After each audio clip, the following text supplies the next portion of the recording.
السلام عليكم ورحمة الله وبركاته. إن الحمد لله نحمده ونستعينه ونستغفره نعوذ بالله من شرور أنفسنا ومن سيئات أعمالنا من يهده الله فلا مضل له ومن يضلل فلا هادي له وأشهد أن لا إله إلا الله وحده لا شريك له وأشهد أن محمدا عبده ورسوله.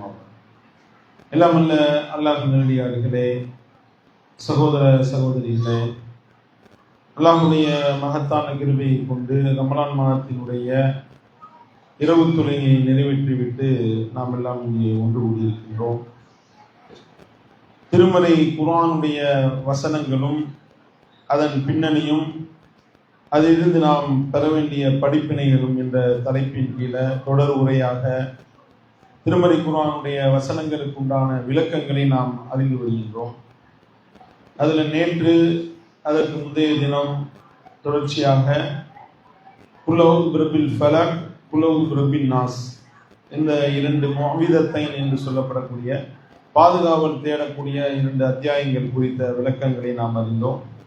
நேற்றைய தினம் சூரத்துல் ஜின் 72வது அத்தியாயத்தினுடைய விளக்கத்தை நம்ம, ஏன்னா அந்த குல்லவுது பிரபின் நாஸ் அதுல மினல் ஜின்னத்தி வன்னாஸ் அப்படின்னு வர்றதுனால அது சம்பந்தமான சந்தேகங்களை எழுப்புறதுனால நம்ம ஜின்னு சூரா அல்லாஹ் அதுல என்னென்ன செய்திகளை சொல்கின்றான் என்ற செய்தியை நம்ம அறிந்து கொண்டோம். இன்றைய தினம் சூரத்துல் இஹ்லாஸ், நாம அறியக்கூடிய அத்தியாயத்தினுடைய விளக்கம் என்ன அப்படின்னா சூரத்துல் இஹ்லாஸ். இஹ்லாஸ் அப்படின்னா குல்ஹுல்லா சூரா நம்ம ஓதுறோம்ல, குல்ஹுல்லா சூராவை நம்ம ஓதுறோம். அது வேண்டும், உல தூய்மையோடு நம்ம எப்படி அவனை ஈமான் கொள்ள வேண்டும் என்பது குறித்த விளக்கம். அல்லாஹ்னா யாரு, அவனுடைய வல்லமை.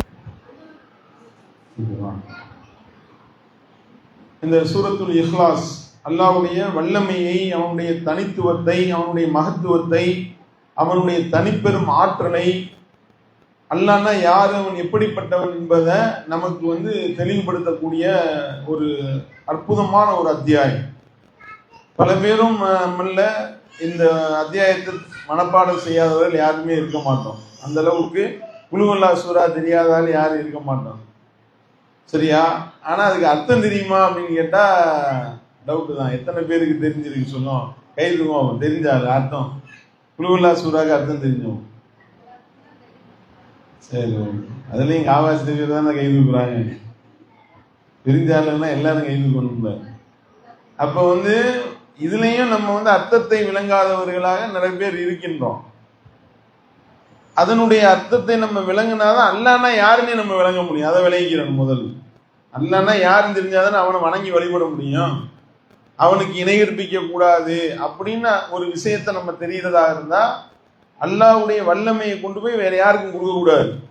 அப்படி கொடுத்தா அதுக்கு பேர் ஷிர்கு. யாரு ஷிர்கு செஞ்சாங்களோ அவங்க நிரந்தரமா நரகத்துல விழுவாங்க. அவங்க அல்லாஹ்வுக்கு இணை கற்பிக்கக்கூடிய பாவத்தை செஞ்சதுனால அல்லாஹ் அவர்களை மன்னிக்கவே மாட்டான். அவர்களுக்கு நிரந்தர நரகம் சொல்லப்பட்டிருக்குல்ல.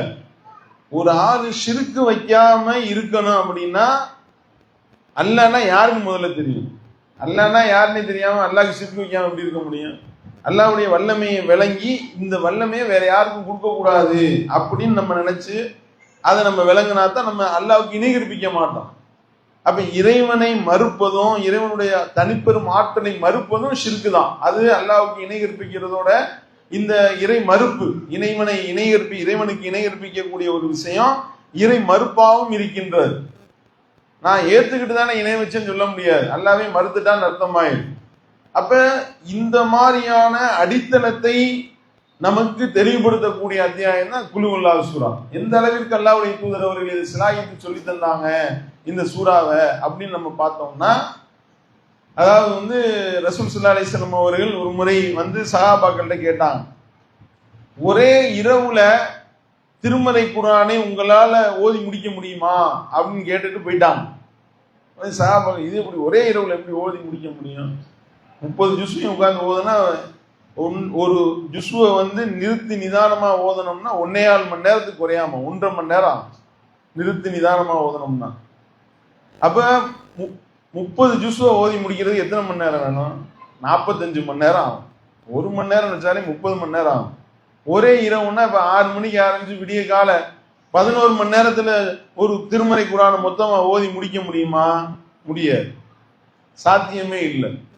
சஹாபாக்களுக்கு அது எப்படி ஓத முடியும்னு கேட்கிறாங்க. அப்ப ஏன்னா ரசூல் ஸல்லல்லாஹு அலைஹி வஸல்லம் விளக்கி இருக்கிறாங்க ஆல்ரெடி.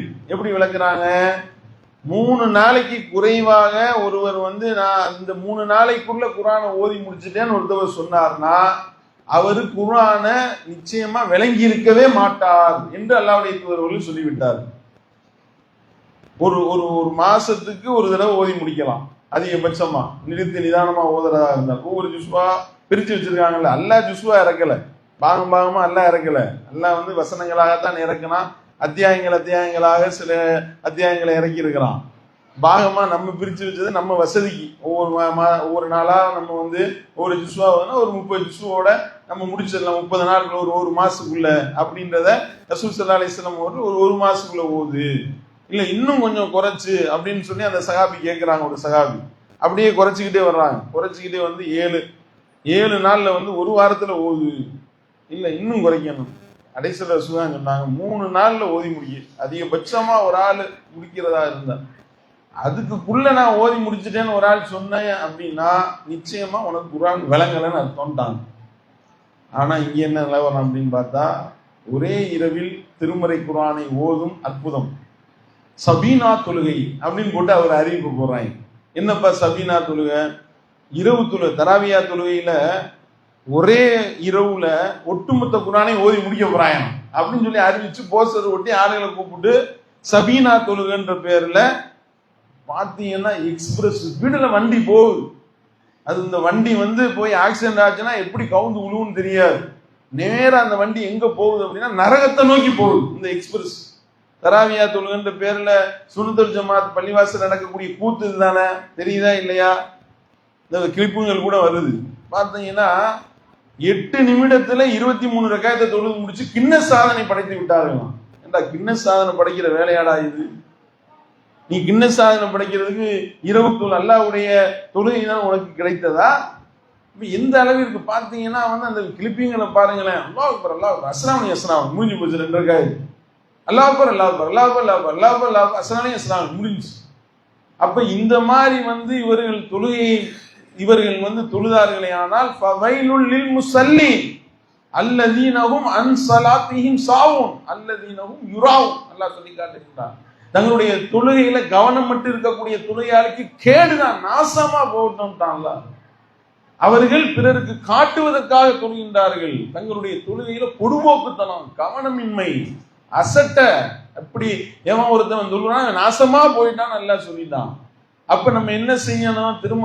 அந்த திருமறை குர்ஆனுடைய வசனங்களை நம்ம தொழுகையில ஓதுவதாக இருந்தால் ரத்திலில் குர்ஆன தர்த்தீலா, குர்ஆனை தர்த்திப்பா அழகிய முறையில ஓதணும். அல்லாஹ் தன்னுடைய திருமறையில கட்டளை இருக்கின்றான், ஃபக்ரஊ மா தயஸ்ஸர மினல் குர்ஆன். திருமறை குர்ஆன்ல இருந்து உங்களுக்கு எவ்வளவு முடியுமோ இயன்றதை ஓதுங்கன்னு அல்லாஹ் சொல்லி காட்டுகின்றான். அப்ப என்ன செய்யக்கூடாது? இந்த விளையாட்டுலாம் பண்ணக்கூடாது. ஒரே இரவுக்குள்ள நான் ஓதி முடிக்கிறேன்றதை செய்யக்கூடாது அப்படின்னு அல்லாஹ்வுடைய தூதர் சொல்லிட்டு அல்லாஹ்வுடைய தூதர் அவர்கள் கேள்வி கேட்கிறாங்க, ஒரே இரவுல உங்கள ஓத முடியுமா அப்படின்னா முடியாதுன்னு சொல்லணும். ரசூல் ஸல்லல்லாஹு அலைஹி வஸல்லம் போயிட்டு சொல்றாங்க முடியும் அப்படின்னா. யார் ரசூலுல்லாஹ் எப்படி அப்படின்னா, குல் ஹுவல்லாஹு சூராவை 3 தடவை ஒருத்தர் ஓதுனாருன்னா ஒட்டுமொத்த குர்ஆனையும் ஓதுன நன்மை கிடைக்கும் நம்ம பார்க்கின்றோம். அப்ப குல் ஹுவல்லாஹு சூராவை ஒருவர் ஓதுவாரேயானால் திருமறை குர்ஆனுடைய 1/3 பங்குன்னு அர்த்தம். அப்படின்னா குர்ஆன்ல கிட்டத்தட்ட 6600 சொச்சம் வசனங்கள் இருக்கு. கிட்டத்தட்ட 3 பிரிச்சு சொன்னீங்களா 2200 வசனம். 2200 வசனங்கள்ல அல்லாஹ் என்ன செய்தியை சொல்லியிருக்கானோ அது இந்த அத்தியாயத்துல இருக்கு. அப்படின்னா பாத்துக்கிட்டு எவ்வளவு முக்கியமான சூறான்னு பாத்துக்கிட்டு குல் ஹுவல்லாஹு சூரா எவ்வளவு முக்கியத்துவம் வாய்ந்த சூறான்னு விளங்குதா? இந்த 5 விஷயம் தான் திருமறை குர்ஆன்ல 2200 வசனங்களுக்கும் மேற்பட்ட வசனங்கள்ல அல்லாஹ் சொல்லி இருக்கக்கூடிய சாராம்சம். இதைத்தான் அல்லாஹ் விரிவா சொல்லியிருக்கான்னு அர்த்தம். அப்ப விளங்குதா எந்த அளவிற்கு இந்த குல் ஹுவல்லாஹு சூரா, சூரத்துல் இஹ்லாஸ் எவ்வளவு முக்கியத்துவம் வாய்ந்ததுன்னு விளங்குதா? அப்ப இதை நாம அடிக்கடி ஓதிக்கிட்டே இருக்கணும். ஏன்னா அவ்வளவு நன்மைகளை பெற்றுத்தரக்கூடிய சூறாவாக இது இருக்கின்றது. ரசூல் ஸல்லல்லாஹு அலைஹி வஸல்லம் அவர்கள் இரவு தூங்க செல்லும் பொழுது குல் அல்லாஹ் சூரா, குல்லவுது பிரபில் ஃபலக், குல்லவுது பிரபின் நாஸ், மூணையும் 3 தடவை ஓதி உள்ளங்கையில ஊதி அவங்க தங்களுடைய தலைபாகத்திலிருந்து ஆரம்பிச்சு அப்படியே உடல் முழுவதும் அவர்கள் தடவி விட்டுத்தான் படுப்பார்கள். 3 தடவை இந்த வேலையை செய்வாங்க என்று ஹதீஸ்ல பார்க்கிறோமா இல்லையா? அப்ப 3 தடவை இரவுல தூங்குறதுக்கு முன்னாடி நீங்க ஓதி ஊதிட்டு தூங்குனீங்கன்னா குர்ஆனை ஓதுன நன்மை கிடைச்சிருமா இல்லையா? அல்லாஹ்வுடைய தூதரவர்கள் நமக்கு வழி காட்டுறாங்க. அதே மாதிரி காலையில எழுந்தவுடன் நாம தொழக்கூடிய முக்கியமான தொழுகையில கூட ரசூல் ஸல்லல்லாஹு அலைஹி வஸல்லம் அவர்கள் உபரியான தொழுகையில் இருக்குல்ல, அந்த உபரியான தொழுகையில ரசூல் ஸல்லல்லாஹு அலைஹி வஸல்லம் அவர்கள் ஃபஜ்ருடைய முன்சுன்னத் 2 ரக்காயத் தொழுதாங்கன்னா அந்த 2 ரக்காயத்துல என்ன ஓதுவாங்க தெரியுமா? குல் யா அய்யுல் காஃபிரூன் ஒரு ரக்காயத்திலையும், குல் அல்லாஹ் சூரா ஒரு ரக்காயத்திலையும் ஓதுவாங்க. ஹதீஸ்ல பார்க்கிறோம். அதே மாதிரி வித்ரு தொழுகை தொழுகிறோம்னா 3 ரக்காயத்தா ரசூல் ஸல்லல்லாஹு அலைஹி வஸல்லம் அவர்கள் வித்ரு தொழுவார்கள். ஆனால் அதுல முதல் ரக்காயத்துல சப்பி ஹிஸ்ம ரப்பிக்கல் அலா என்ற அலா சூராவையும், 2வது ரக்காயத்துல குல் யா அய்யுல் காஃபிரூன் சூராவையும், 3வது ரக்காயத்துல சூரத்துல் இஹ்லாஸ் குல் அல்லாஹ் சூராவையும் ஓதுவார்கள் என்று ஹதீஸ்ல பார்க்கிறோம். அதே மாதிரி உம்ரா செய்யும் போது தவாஃபை முடித்து விட்டு மக்காம் இப்ராஹிம்ல இருந்து தொழக்கூடிய தொழுகையில 2 ரக்காயத்திலையும் கூட ரசூல் ஸல்லல்லாஹு அலைஹி வஸல்லம் அவர்கள் குல் யா அய்யுல் காஃபிரூன் குல் அல்லாஹ் சூராவை ஓதுவார்கள் என்று ஹதீஸ்ல பார்க்கிறோம். அப்ப இந்த குல் அல்லாஹ் சூராவை அல்லாஹ்வுடைய தூதர்கள் அந்த அளவுக்கு நேசிச்சிருக்கிறாங்க. அப்ப அந்த அளவுக்கு இந்த குல் அல்லாஹ் சூராவினுடைய மகத்துவம் முக்கியத்துவம் இருக்கின்றது. இதை நம்ம விளங்கணும். அப்ப குல் அல்லாஹ் சூரா எத்தனை தடவை நம்ம ஓதுறோம் ஒரு நாளைக்கு? நம்மை நாமே சுய பரிசோதனை செய்யணும். ஒருவர் இரவு தொழுகையில குல் அல்லாஹ் சூராவையே ஓதி தொழுது இருந்தார். ஒரு சகாபி பார்க்கிறாரு, என்ன இது குல் அல்லாஹ் சூராவை ஓதி தொழுதுட்டு இருக்காரு அப்படின்னு அவர் கொஞ்சம் இலக்காரமா நினைக்கிறார். இன்னொரு செய்தியில குல் அல்லாஹ் சூராவை இரவெல்லாம் ஒருவர் ஓதிக்கொண்டே இருந்தார். அவர் என்ன குல் அல்லாஹ் சூராவை ஓதிக்கிட்டு இருக்காரு என்று சொல்லி அவரை ஒரு குறைத்து மதிப்பிட்ட ஒரு நபி தோழர் இதை போய் அல்லாஹ்வுடைய தூதரிடத்துல சொல்றாங்க. யாரும் சொல்ல, என்ன குல் அல்லாஹ் சூரா ஓதிட்டு இருக்காரு, குல் அல்லாஹ் சூராவை ஓதிட்டு இருக்காரு அப்படின்னும் போது அல்லாஹ்வுடைய தூதர்கள் சொன்னாங்க, இது திருமறை குர்ஆனுடைய 3இல் 1 பங்கு அப்படின்னு அல்லாஹ்வுடைய தூதர் அவர்கள் சிலாகித்து சொன்னார்கள் என்ற செய்தியை நம்ம பார்க்கின்றோம். அதே மாதிரி ரசூல் ஸல்லல்லாஹு அலைஹி வஸல்லம் அவர்கள் ஒரு படைக்கு தளபதியாக ஒரு நபரை நியமித்து அவரை தான் தொழுகை வைக்கணும்னு அனுப்புறாங்க. அவர் தொழுகை நடத்துறாரு. தொழுகை நடத்தினா அவர் என்ன செய்யறாரு? ஒவ்வொரு ரக்காயத்துல தொழுகும் போதும் ஒரு சூறா ஓதிடுவாராம். ஓதிட்டு குல் அல்லாஹ் சூரா ஓதுவார். 2வது ரக்காயத்துல அல்லாஹ் அக்பர் அல்ஹம்து சூரா ஓதிட்டு அதுக்கடுத்து ஒரு சூறா ஓதுவாராம். ஓதிட்டு அடுத்து குல் அல்லாஹ் சூரா. ஒவ்வொரு ரக்காயத்திலையும் குல் அல்லாஹ் சூராவை ஓதிட்டே இருந்திருக்கு. விகாரமா தெரிஞ்சு, என்ன குல் அல்லாஹ் விட மாட்டீங்களா நீங்க அப்படின்னு அவர்கிட்ட போய் குல் அல்லாஹ்வை எதுக்கு ஓதிக்கிட்டே இருக்கீங்க அப்படின்னு கேட்கும் பொழுது அவர் சொல்லிட்டாரு, எனக்கு இதுதான், இப்படிதான் நான் தொலை வைக்க முடியும். உங்களுக்கு விருப்பம் இல்லை அப்படின்னா நீங்க ஆளை மாத்து. ஆனா நான் தொழுகையில ஓதும் பொழுது குல் அல்லாஹ் ஓதாம நான் என்னுடைய தொழுகையை முடிக்க மாட்டேன் அப்படின்னு அவர் சொல்லிட்டாரு. அப்ப இதை போய் ரசூல் ஸல்லல்லாஹு அலைஹி வஸல்லம் நியமிச்சால மாற்ற முடியாது. அப்ப சரி ஓகேன்ட்டு அவங்க படை தளபதியாக போய் முடிஞ்சு ரிட்டர்ன் ஆகி ஊருக்கு வர்றாங்க. ஊருக்கு வந்தா அல்லாஹ்வுடைய தூதரிடத்துல இதை கம்ப்ளைண்டா சொல்லப்படுது. யாரும் சொல்ல, ஒரு ஆளை நீங்க தலைவரா போட்டீங்க, தளபதியா அனுப்புனீங்க, தொழுகை வச்சாரு, ஒவ்வொரு ரக்காயத்திலையும் குல் அல்லாஹ் எல்லாம் ஓதுவார், ஓத வேண்டிய ஒரு கடைசி குல் அல்லாஹ் சூரா, இதே வேலையா இருந்தார் இவரு அப்படின்னு அவரை பற்றி புகார் சொல்லப்படுகிறது. உடனே ரசூல் ஸல்லல்லாஹு அலைஹி வஸல்லம் செஞ்சாங்க, அவர்கிட்ட போய் ஏன் அப்படி ஓதுனாருன்னு போய் கேட்டுட்டு வாங்கன்னா அவர் இல்ல சபையில். அப்ப சஹாபாக்கள் ஒரு நபர் போய் ஏன் இந்த மாதிரி ஓதுனீங்கன்னு உங்களை பத்தி கேட்டாங்க அல்லாஹ்வுடைய தூதர் அப்படின்னும் பொழுது அப்ப அவர் சொல்றாரு, இந்த அத்தியாயத்தை நான் நேசிக்கிறேன், இதை நான் விரும்புறேன், இந்த அத்தியாயத்தை நான் விரும்புறேன். ஏன் விரும்புறேன் தெரியுமா? அல்லாஹ்வுடைய சிஃபத்துகள் குறித்து இதுல சொல்லப்பட்டிருக்கின்றது. அல்லாஹ்வுடைய வல்லமைகளையும் மாண்புகளையும் மகத்துவத்தையும் பற்றி பேசக்கூடிய அத்தியாயமாக இருக்கிறது. எனவே இந்த அத்தியாயத்தை நான் நேசிக்கின்றேன் என்று அந்த நபித்தோழர் சொல்ல அல்லாஹ்வுடைய தூதரிடத்துல இந்த செய்தியை சொல்றாங்க. அந்த சூறாவை அவர் ரொம்ப நேசிக்கிறாராம், யார சொல்லலாம். அதனாலதான் ஒவ்வொரு ரக்காயத்திலையும் குல் அல்லாஹ் சூறாவை ஓதிக்கிட்டு இருந்தாராம் என்று சொல்லும் பொழுது அல்லாஹ்வுடைய தூதர் சொல்றாங்க, அந்த நபர்கிட்ட நீங்க போய் சொல்லுங்க, இந்த சூறாவை நீங்க நேசிக்கல, இந்த சூறாவை யார் நேசிக்கிறாங்களோ அல்லாஹ் அவரை நேசிப்பதா அவர்கிட்ட போய் சொல்லிருங்க என்று அல்லாஹ்வுடைய தூதர்கள் சொல்லி அனுப்பினார். இந்த செய்தியை பார்க்கணும். அப்ப எவ்வளவு முக்கியத்துவம் வாய்ந்த சூறான்னு தெரியுதா இல்லையா? குல் அல்லாஹ் சூரா நம்மளும் நேசிப்போம் தானே. அந்த சூறாவை ரொம்ப நேசிக்கிறார்கள் நம்மள நிறைய பேர் இருக்காங்க. டக்குன்னு தொலைய முடிக்கணும்னா குல் அல்லாஹ் சூரா அதுக்கு தொழுகிறது, அதுக்கு நேசிக்கிறது. சட்டுன்னு தொழுகை முடிச்சுட்டு ஓடணுமா, குழுவல்லா இருக்குல்ல, அதுக்கு நேசிக்க கூடாது. அதனுடைய வல்லம் அல்லாஹ்வுடைய பண்புகளை நம்ம ஓதும் போது நமக்கு சந்தோஷம் வரணும், நமக்கு மகிழ்ச்சி வரணும். நம்ம அது நம்மளுடைய உள்ளத்துல உற்சாகத்தை ஏற்படுத்த வேண்டும். இப்ப ஒரு நபரை நமக்கு ரொம்ப விருப்பமா இருக்குன்னு வைங்களேன், அவரை பத்தி பேசுறதுல அலாதி பிரியம் பல பேருக்கு ஒரு நபரை பிடிக்கலன்னா அவரை பத்தி கழுவி பிடிக்கிறதுல அலாதி பிரியம் இருக்கு. அது வேற பக்கம். பிடிச்ச ஆளுகளை பத்தி ரொம்ப பேசிக்கிட்டே இருப்பான். அவர் எப்படி தெரியுமா அப்படி தெரியுமா சொல்லுவாங்கல்ல. மனிதர்களே நீங்க எப்படி நினைக்கிறீங்கன்னா, படைச்ச ரப்பு எவ்வளவு பெரிய வல்லமையாளன், அவனை நம்ம விரும்பணும்னா அவனுடைய வல்லமையை பத்தி ஓத ஓத நமக்கு சந்தோஷம் வருது, நமக்கு ஒரு உற்சாகம் ஏற்படுது. இதை நான் ஓத விரும்புறேன் அப்படின்னா அல்லாஹ் நம்மை விரும்புகிறான் என்று அர்த்தம். அப்ப நம்ம இந்த வசனத்தை, இந்த அத்தியாயம் என்பது சாதாரண, பலரும் என்ன நினைக்கிறோம்னா இதெல்லாம் ஒரு அத்தியாயமா என்பது போன்ற எண்ண ஓட்டம் பலருடைய உள்ளத்துல இருக்கின்றதே. ஆனால் இதுதான் இஸ்லாத்தினுடைய அடிப்படை. நல்லா விளங்கிக்கிறது. அல்லாஹ்னா யார் என்பதை பற்றிய தெளிவுரை, ரத்தின சுருக்கமாக அல்லாஹ் தன்னை பற்றி அறிமுகம் செய்யக்கூடிய ஒரு அற்புதமான சூறாவாக இது இருக்கின்றது அப்படின்றத நம்ம பார்க்கிறோம். அப்ப நம்ம என்ன செய்ய வேண்டும், அதனுடைய விளக்கத்தை சரியான முறையில் நம்ம விளங்கி கொண்டு அதை ஓதும் போது இந்த எண்ணம் நம்முடைய உள்ளத்துல வரணும். குல் நபியே நீங்கள் சொல்லுங்கள், அல்லாஹு அஹத், அல்லாஹ் ஆகிறவன் அஹத், அவன் ஒருத்தன் தான். ஃபர்ஸ்ட் விஷயம். அல்லாஹு சமத், அல்லாஹ் ஆகிறவன் சமதாக இருக்கிறான். சமதுனா எந்த தேவையும் மற்றவனாக இருக்கிறான். லம் எலித் வலம் யூலத், லம் எலித், அவன் பிறக்கவும் இல்லை, வலம் யூலத், பெற்றெடுக்கப்படவும் இல்லை.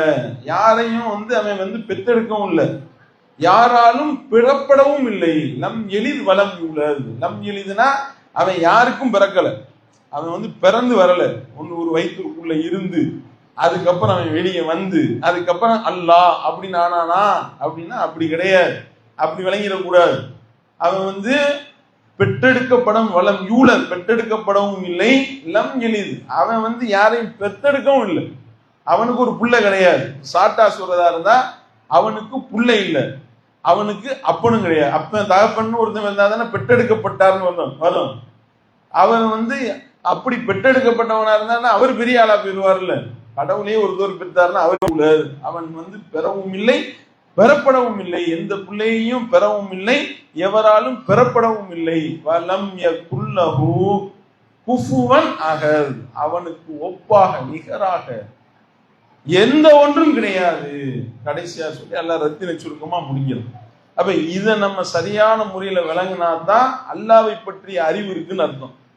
இதை விளங்காததுதான் பிரச்சனையை. நல்லா விளங்கிடும். அல்லாஹ்வுடைய இந்த வல்லமையை பற்றி ஒருத்தன் விளங்கலை அப்படின்னா இஸ்லாத்திலே இல்லைன்னு. இஸ்லாம் முஸ்லீம் வெளியே சொல்றாரு. குழுவல்லால உள்ள சூறாவினுடைய விளக்கம் தெரியலைன்னா அவன் முஸ்லீமே கிடையாது. அல்லாஹ் ஒருத்தன் தான், அவன் எந்த தேவையும் மட்டுமே, யாரையும் பெறவும் இல்லை, எவராலும் பெறப்படவும் இல்லை, அவனுக்கு ஒப்பாக ஒன்றும் இல்லைன்னு ஒரு ஆள் விளங்கலைன்னா அவர் முஸ்லீமே கிடையாது. 8 பேர் டிரைவர் ஒரே ஸ்டேரிங்கை பிடிச்சி ஓட்டுனா என்ன ஆகும், வண்டி கவுந்துராதா? அப்ப இந்த ஒரு அடிப்படையை அல்லாஹ் தெளிவுபடுத்துறான். ஒரே இறைவன் தான், லா இலாஹ இல்லல்லாஹ், வணக்கத்திற்குரியவன் அல்லாஹ்வை தவிர வேறு யாரும் இல்லை, கடவுள் ஒருத்தன் தான் இருக்க முடியும் அப்படின்றதுதான் இஸ்லாத்தினுடைய அடித்தளம். அதுதான் களிமா. இதை முதல்ல விளங்க வேண்டும் ஃபர்ஸ்ட். அடுத்து அல்லாஹு சமத், அவனுக்கு எந்த தேவையும் இல்லை அப்படின்னு விளங்கணும். கடவுளுக்கு தேவை இருந்துச்சுன்னு வைங்களேன், அவன்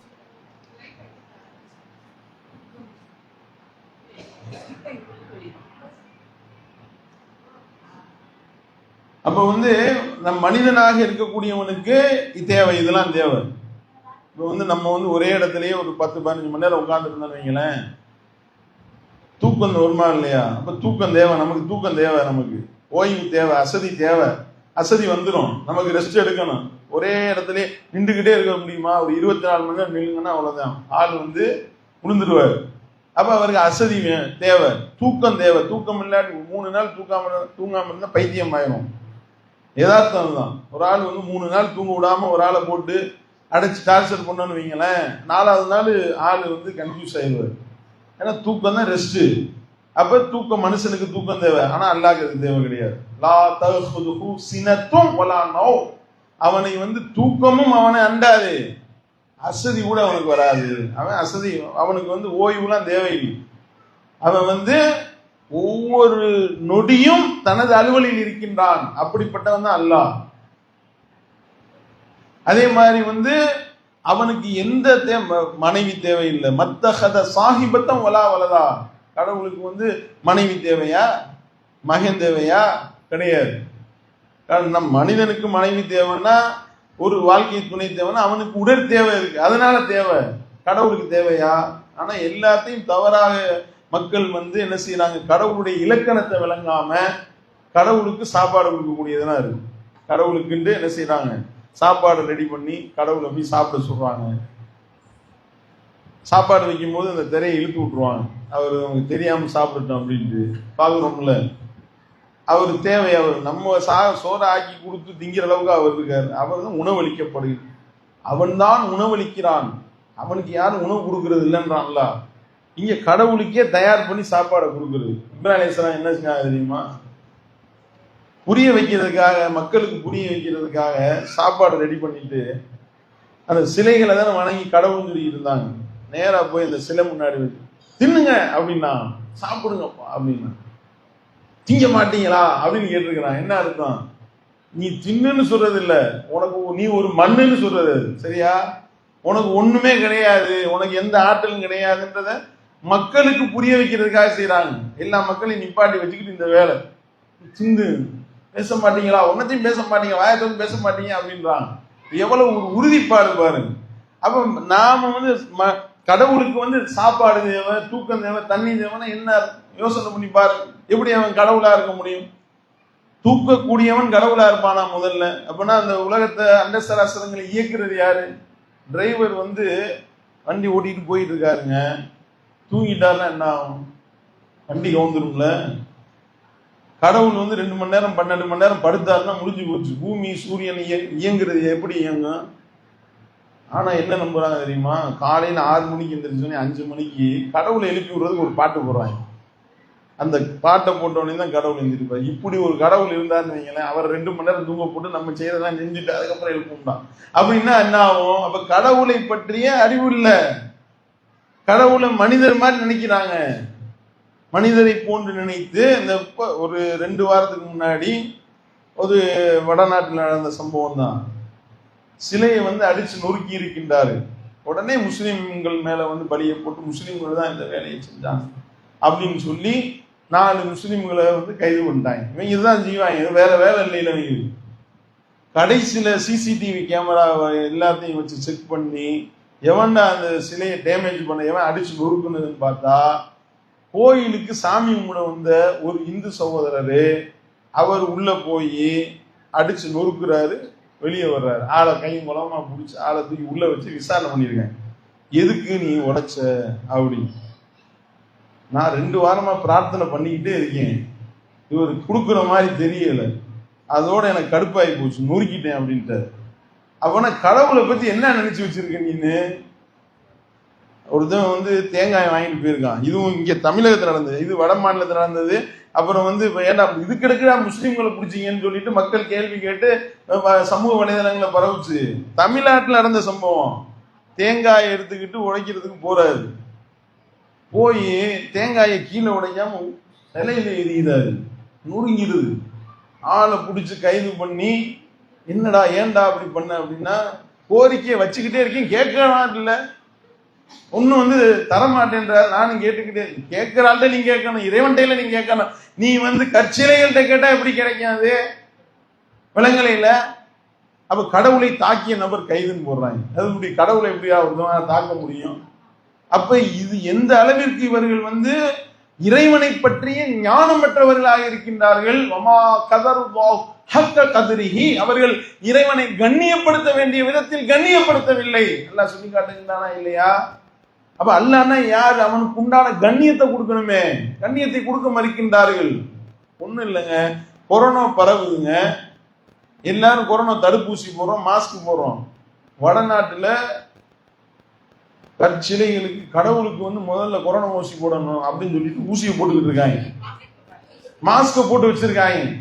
ஏன்னா இதுக்கு எதுக்காக மாஸ்க் மாட்டினீங்க அப்படின்னு சொல்லி கேட்டா, கொரோனா நமக்கு பரவுற மாதிரி அவருக்கும் பரவிட்டா என்ன பண்ண, அப்பன்னா அவன் தான் அனைத்தையும் அடக்கி ஆளக்கூடிய, அது தெரியல அவனுக்கு. வஹு அலா குல்லி ஷைஇன் கதீர், அனைத்து பொருள்களிலும் அவன்தான் ஆற்றல் உடையவன். வஹு அலா குல்லி ஷைஇன் ஷஹீத், அனைத்து பொருள்களையும் அவன்தான் கண்காணிக்கக்கூடியவன். ஃபஆலுல் லிமா யுரீத், அனைத்தையும் நான் நினைச்சதையெல்லாம் நான் நினைத்ததையெல்லாம் செய்து முடிப்பவன் அவன். அப்படிப்பட்ட வல்லமையானவன். அவனை போய் இப்படி இழிவாக கருதுறீங்களே. அல்ல அதைத்தான் கேட்கிறான், ஏன் சிந்திக்க மாட்டேன்ற? அப்ப கடவுளை வந்து அவனுடைய மகத்துவத்தை, அவனுடைய தனித்துவத்தை, அவனுடைய தனிப்பெரும் ஆற்றலை நாம விளங்கினா தான் நம்ம முதல்ல உண்மையான அறிவாளி. இதுக்கு விளங்கல அப்படின்னா அவன் எவ்வளவு பெரிய ஒரு விஞ்ஞானியா இருந்தாலும் அவன் வந்து மூடல் தான், அவன் முட்டாள் தான். ஏன்னா கடவுளை தன்னை படைத்தவனை பற்றி தெரியலன்னா நீ யார், மனுஷனே கிடையாது, மிருகமாயிருவன் என்று இஸ்லாம் சொல்லி காட்டுகின்றது. அதனுடைய விளக்கம் தான் குல் ஹுவல்லாஹ் சூரா. அவனுக்கு எந்த தேவையும் கிடையாது, நீ நம்பு முதல்ல. அவனுக்கு அதாவது வந்து குளிர் நேரமா இருக்கு, குளிர் சீசன் ஆரம்பிச்சோனையுமே கோயில்களில் போய் என்ன செய்யறாங்க, போர்வையை கொண்டு போய் சாத்துறாங்க. இதுக்கு நமக்கே எவ்வளவு குளிர் இல்லை, கடவுளுக்கு எவ்வளவு குளிரும், அப்ப வந்து போர்வை வச்சு பொத்தி விடுவோம் என்று போர்வை எடுத்துட்டு போகின்றார்கள். அப்ப இது எந்த அளவு இருக்கு, இதெல்லாம் எப்படி இறைவனையே இப்படி இழிவுபடுத்தின, இறைவனுடைய வல்லமையை பற்றி உங்களுக்கு விளங்கலையே, அல்லனா யாருன்னு தெரியலையே. அப்ப இத வந்து நாம மக்கள் மத்தியில எடுத்து சொல்லணும், நம்மளுடைய கடமை இருக்கின்றது. குல் ஹுவல்லாஹ் சூராவினுடைய விளக்கத்தை எல்லா மக்களுக்கும் கொண்டு போய் சேர்க்க வேண்டிய பொறுப்பு இருக்கின்றது நமக்கு. அடுத்து லம் எழில் வலம் யூலல், அவன் வந்து யாரையும் பெத்தெடுக்கவும் இல்லை, எவராலும் பெறப்படவும் இல்லை. கடவுளுக்கு புள்ள இருக்குமா? யோசனை பண்ணி பாருங்க. புள்ள இருக்குன்னா பொண்டாட்டி இருக்கணும், பொண்டாட்டியே தேவையில்லை, அப்புறம் எப்படிப்பா புள்ள வரும்? மனைவின்றது எப்படி, மனைவியே இல்லையே, மனைவின்ற ஒரு தேவை அவனுக்கு கிடையாது. மனைவி இருந்தா தானப்பா புள்ள வரும். மத்த கதை சாஹிபத்தம் வலா வலதா, பொண்டாட்டி இல்ல புள்ளை இல்ல, எல்லாம் சொல்லி காட்டுகின்றானே. அப்ப ஒரு ஆடு ஒரு குட்டி போட்டா ஆட்டுக்குட்டியா தானங்க இருக்கும், ஒரு குதிரை குட்டி போட்டா குதிரையா தானே இருக்கும், ஒரு கடவுள் குட்டி போட்டா அவரு கடவுள் ஆயிடுவாரு. அப்ப ரெண்டு கடவுளால ஆயிடும், சிந்திக்கணும்ல. அப்புறம் எப்படி அது மகன்றது எதுக்கு தேவை? நம்முடைய பேரை சொல்வதற்கு நம்முடைய வாரிசா ஒரு ஆள் வேணும். நம்ம மரணிச்ச பிறகு நம்மளுடைய பேரை சொல்ல ஒரு ஆள் வேணும்னு நினைக்கிறான் மனுஷன். கடவுளுக்கு வந்து ஒரு குறிப்பிட்ட நாள்ல அவர் மூத்தா போயிருவாரா? அப்புறம் வாரிசு ஒன்று தேவைப்படுறதுக்கு தேவையில்லையே. அவன் என்றென்றும் உயிரோடு இருப்பவன், ஹய்யுல் கய்யூம். அல்லாஹ் என்னுடைய வல்லமை பற்றி பேசுகின்றானே. அவ்வல் ஆஹிர், அவன் தான் முதலாமானவனும் அவன் தான் முடிவானவனுமாக இருக்கிறான். அவனை யாரும் பெற்றெடுக்கவும் இல்லை, அவன் யாருக்கும் யாரையும் அவன் பிறக்கவும், யாருக்கும் அவன் வந்து பெறப்படவும் இல்லை, யாரையும் பெறவும் இல்லை, மகன் கிடையாது. ஆனா இயேசு என்பவர் வந்து கடவுளுடைய மகன் சொல்லி கொண்டிருக்கின்றார்கள். அல்லாஹ் அதை மறுக்கிறான். வைன் கான லிர்ரஹ்மானி வலதுன் ஃபஅனா அவ்வலுல் ஆபிதீன். நபியே நீங்க சொல்லுங்க, அல்லாஹ்வுக்கு புள்ள இருப்பதாக இருந்தால் அந்த புள்ளைய முதல்ல வணங்குறவன் நானா இருப்பேன். ஆனா புள்ள கிடையாது. அல்லாஹ் தன்னுடைய திருமறையில டிக்ளேர் பண்ண சொல்றான் தன்னுடைய தூதரை விட்டு. ஈசா அலைஹிஸ்ஸலாம் அவர்கள் அல்லாஹ்வுடைய மகன்லாம் இல்ல. என்னன்னு கேட்டா வாப்பா இல்லாம பிறந்தார்ல, உடனே புள்ளன்ட்டாங்க. அதுதான் பிரச்சனை. ஏன் வந்து மயன் சொன்னாங்க அப்படின்னா, அத்தா தான் இல்லையில, அப்ப வந்து இவர் வந்து என்னது, இவர் வந்து மகன் ஆயிட்டாரு அப்படின்னு சொல்லி இவர்கள் சொல்லக்கூடியதை பார்க்கிறோம். வாப்பா இல்லைன்னா அம்மா இருக்காங்கல்ல, மனுஷன் தானே, மனுஷனா தானே இருந்திருக்காரு, பிறந்தானே வந்திருக்கிறாரு, அல்லாஹ்வுடைய வல்லமையை கொண்டு தானே அது நடந்திருக்கு. சரி, இவர் வந்து வாப்பா இல்லாம பிறந்தனால நீங்க புள்ளன்னு சொல்றீங்கன்னா, ஆதம் அலைஹிஸ்ஸலாம் அவர்களுக்கு வாப்பாவும் இல்லை உம்மாவும் இல்லை, அவர் என்ன சொல்லுவீங்க? அப்ப அவரையில நீங்க சொல்லணும், முதல்ல பிள்ளையா இருந்தா புள்ள அவர்னு சொல்லணுமா இல்லையா? அப்ப இவர்கள் என்ன செய்யறாங்கன்னா, இயேசுவே ஈசா அலைஹிஸ்ஸலாம் தெளிவா சொன்னாங்கன்னு இவர்கள் எந்த பைபிளை வைத்திருக்கிறார் அந்த பைபிளே சொல்லப்பட்டிருக்கு, நான் கடவுள் கிடையாது, இறைவனை மட்டும்தான் வணங்கணும், அல்லாஹ் ஒருத்தனை மட்டும்தான் வணங்க வேண்டும் என்று ஈசா அலைஹிஸ்ஸலாம் அவர்கள் போதனை செய்தார்கள் என்று பைபிளே இருக்கின்றது. அரபியில பைபிள் இருக்குல்லங்க, அந்த அரபியில உள்ள பைபிள் எடுத்து படிச்சு பாருங்க. அல்லாஹ் ஒருவனை மட்டும்தான் வணங்கணும் ஈசா அலைஹிஸ்ஸலாம் பயான் பண்ணாரு. தேவன் கர்த்தர்னு சொல்றாங்கல்ல, அதுக்கு உள்ள அல்லாஹ் என்ற வார்த்தையை தான், அல்லாஹ்னாலே இறைவன் அர்த்தம்.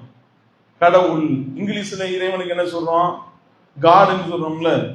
காடுன்னு இங்கிலீஷ்ல எப்படி காடுன்னு சொல்றோமோ அந்த மாதிரி வந்து அரபியில அல்லாஹ், தமிழ்ல இறைவன். முடிஞ்சு போச்சு. பல பேர் என்ன நினைச்சுக்கிட்டாங்கன்னா அல்லாஹ் வணங்கணும்னு ஏதோ அரபு நாட்டில இருந்து இறக்குமதி செய்யப்பட்ட யாரையோ கொண்டு வந்து வணங்க சொல்லிக்கிட்டு இருக்காங்க அவங்க அப்படின்னு சொல்லி பல பேர் தப்பா விளங்கி வச்சிருக்கிறாங்க. பிற மதத்தோர்லேயே அப்படி வழங்குறாங்க, நம்ம ஆளுகளே அப்படி வழங்கிட்டு இருக்கிறாங்க. அல்லாஹ் வேற, கடவுள் வேற, இறைவன் வேற. ஒரு எறும்பு இருக்குன்னு வைங்க, கருப்பு எறும்பை பிடிச்சி இது அல்லாஹ் எறும்பு, சிவப்பு எறும்பு இது சாமி எறும்பு, எல்லாமே அல்லாஹ்வுடைய எறும்பு தான்ப்பா. முதல்ல அதை விளங்கி முதல்ல என்னன்னா இது படைச்சது வேற ஆள் படைச்சிருப்பான் போல நம்ம ஆட்களே தப்பா விளங்கி வச்சிருக்கிறாங்க. அப்பனா நாம முதல்ல இந்த ஒரு அடிப்படை விளங்கணும். அல்லாஹ்னா அவன் தான் நம்மை படைத்தவன், இறைவன் அப்படின்ற ஒரு அடிப்படை நம்ம பல பேர் விளங்குறது இல்லை. அதைத்தான் அல்லாஹ் இங்க சொல்றான். இங்க பாருப்பா, நான் யாரையும் பெத்தெடுக்கலாம் கிடையாது, எனக்கு மயம் கிடையாது, நான் யாருக்கும் பிறக்கவும் இல்லை. கடவுளுக்கே அப்பா அம்மா வச்சிருக்காங்களா? கடவுளுக்கு பிறந்த நாள் கொண்டாடுறான். 3 கடவுள் பிறந்தாரு, டிசம்பர் 25 கடவுள் பிறந்தாரு. அப்ப 24 யாரு கடவுள்? இப்ப 3 பிறந்தாருன்னா அதுக்கு முந்தின யாரு கடவுளா இருப்பான்? அவர் அம்மாவுடைய வயிற்றுக்குள்ள இருக்கு. அப்ப யாரு இந்த உலகத்தை இயக்குனது? யாரு விளங்கணும்னு 3 கடவுள் பிறந்தாரு, கடவுளுக்கு இறந்த நாளும் கொண்டாடுறாங்க. 3 செத்து போயிட்டாரு, முத்தா போயிட்டாருன்னா அவர் எப்படி கடவுளா இருப்பாரு? உயிரோடு இருக்கிறவன் தான் கடவுள். ரெண்டும் உயிரோடு இருக்கிறவங்க அவன் தான் கடவுள். இதை விளங்க மாட்டேன். வலமிய குல்லஹு குஃபுவன் அஹத், அவனுக்கு ஒப்பாக ஒன்றும் இல்லை, அவனை மாதிரி யாரும் இல்லை. அவனுடைய வல்லமை, அவனுடைய ஆற்றல், அவனுடைய மகத்துவத்துக்கு நிகராக எதுவும் இல்லை. அவனை மாறி அவன் பார்க்கிற மாதிரி எவராலும் பார்க்க முடியாது. அவன் கேட்பதை போல யாராலும் கேட்க முடியாது. அவன் அறிவதை போல எவராலும் அறிய முடியாது. அவன் படைப்பதை போல எவராலும் படைக்க முடியாது. அவன் உதவுவதை போல எவராலும் உதவ முடியாது. அவன் பாதுகாப்பதை போல எவராலும் பாதுகாக்க முடியாது. அவன் விசாரிப்பதை போல எவராலும் விசாரிக்க முடியாது. அவன் வேதனை செய்வதை போல எவராலும் வேதனை செய்ய முடியாது. அல்லாஹ் அப்படியே அடுக்கடுக்க அடுக்குறானே. வகஃபா பில்லாஹி அலீமா, வகஃபா பில்லாஹி நசீரா, வகஃபா பில்லாஹி ஹசீபா, வகஃபா பில்லாஹி வக்கீலா. அப்படியே அல்லாஹ் தன்னுடைய வல்லமைகளை சொல்லிக்கிட்டே போறான். அப்ப இந்த ஒரு வல்லமைகளை நாம முழுமையாக விளங்குவதுதான் குல் ஹுவல்லாஹு சூரா. அப்ப இந்த குல் ஹுவல்லாஹு சூராவை நீங்க ஓதும் போது இதெல்லாம் உங்களுடைய உள்ளத்துல வரணும். அல்லாஹ் குல் ஹுவல்லாஹு ஓதுறோம் அப்படின்னா, குல் நபியை நீங்கள் சொல்லுங்கள், அல்லாஹ் அஹத், அல்லாஹ் என்பவன் ஒருத்தன் தான், அல்லாஹு ஸமத், அவன் எந்த தேவையும் மற்றவன், லம் எலித் வலம் யூலத், அவன் பெறவும் இல்லை பெறப்படவும் இல்லை, வலம் யகுல்லஹு குஃபுவன் அஹத், அவனுக்கு ஒப்பாக ஒன்றும் இல்லை. இதை நீங்க இதை நம்முடைய உள்ளத்துல உளப்பூர்வமா நம்ம ஓதணும்னா நாம இறைவனுடைய நெருக்கத்தை பெறக்கூடியவர்களாக, இறைவனுடைய அன்பை பெறக்கூடிய அன்பக்களாக மாறலாம். இந்த சூறாவினுடைய விளக்கத்தை நம்ம விளங்கி, இனிமே தெரியாம பல பேர் ஓதி இருக்கலாம், இனி வரக்கூடிய காலத்துல பொருள் புரிந்து ஓதலாமா இன்ஷா அல்லாஹ். அப்படி நம்ம ஓதனோம்னா அல்லாஹ்வுடைய அன்பை பெறக்கூடிய மக்களாக மாறலாம் என்பதை சொல்லி, இன்ஷா அல்லாஹ் நாளைய தினம் வேறொரு வசனத்திற்கு உண்டான விளக்கத்தை பார்ப்போம் என்பதை சொல்லி நிறைவு செய்கின்றேன். வாயில்லவனா அல்ஹம்துலில்லாஹி ரப்பில் ஆலமீன். சுப்ஹானக அல்லாஹும்ம வ பிஹம்திக அஷ்ஹது அன் லா இலாஹா இல்லா அன்த அஸ்தக்ஃபிருக வ அத்தூபு இலைக். அஸ்ஸலாமு அலைக்கும் வரஹ்மத்துல்லாஹி.